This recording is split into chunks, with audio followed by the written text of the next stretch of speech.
Welcome to Shukla study point. आप सभी का स्वागत है आपके अपने YouTube channel Shukla study point में। मैं शिवम शुक्ला आप सभी दोस्तों का हार्दिक स्वागत करता हूं। दोस्तों आज के इस वीडियो में बात करने वाले हैं मनोविज्ञान के बारे में, यानी साइकोलॉजी।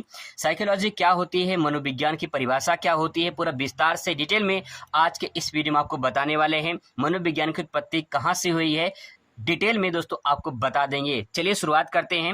मैंने आपको बताया था कि जब किसी शब्द का मतलब समझ में ना आए तो उसे संविच्छेद कर लेना चाहिए ताकि आप उसे आसानी से समझ पाएं।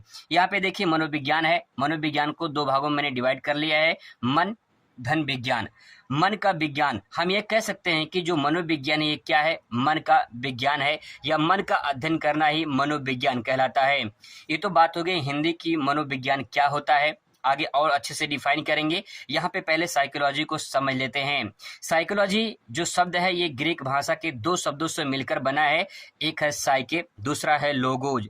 साइके का तात्पर्य होता है आत्मा और लोगोज का तात्पर्य होता है अध्ययन करना। इसका जो शाब्दिक अर्थ होता है वो होता है आत्मा का अध्ययन करना ही क्या कहलाता है, मनोविज्ञान कहलाता है।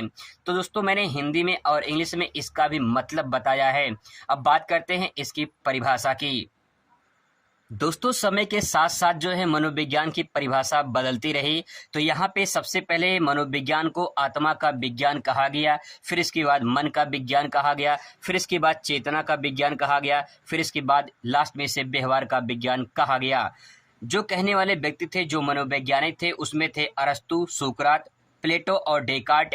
ये कुछ मनोवैज्ञानिक थे जिन्होंने आत्मा का विज्ञान, मनोविज्ञान को माना है। इसके बाद जो है पंपोलॉजी और रूसो ने मन का विज्ञान कहा। इसके बाद जो है विलियम टवुंट और विलियम जेम्स ने चेतना का विज्ञान कहा। इसके बाद इसे मनोविज्ञान को परिभाषा में व्यवहार का विज्ञान कहा गया। इसको मन और स्किनर, दो मनोवैज्ञानिकों ने इसको जो है मनोविज्ञान था उसे व्यवहार का विज्ञान कहा है। अब कुछ परिभाषा देखते हैं ताकि और आपको अच्छे से डिफाइन हो जाए।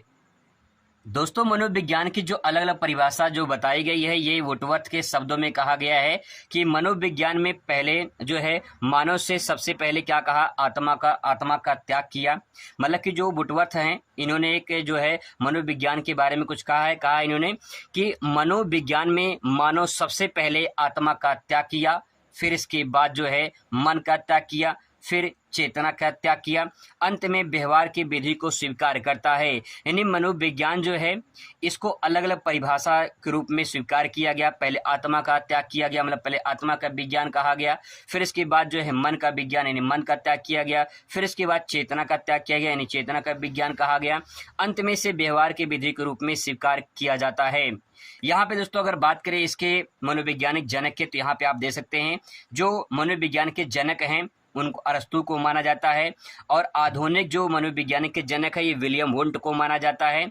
दर्शन शास्त्र जो है ये मनोविज्ञान की जननी मानी जाती है क्योंकि दर्शन शास्त्र से ही मनोविज्ञान की उत्पत्ति हुई है। अब यहाँ पे दोस्तों एक बात थोड़ा सा और समझ लीजिए कि जो है व्यवहार का जो माना गया है, व्यवहार का विज्ञान क्यों माना गया है, उसके पीछे क्या रीजन है। देखिए जो इंसान है, जो व्यक्ति है, जैसे व्यवहार करता है उसकी कहीं न कहीं व्यवहार जो है उसके आत्मा, मन, चेतना के अनुसार ही होता है, तो इसीलिए उसे व्यवहार का मनोविज्ञान माना गया है। तो दोस्तों ये थी मनोविज्ञान की परिभाषा जिसे आप आसानी से समझ सकते हैं। मिलते हैं नेक्स्ट वीडियो में। Thanks for watching.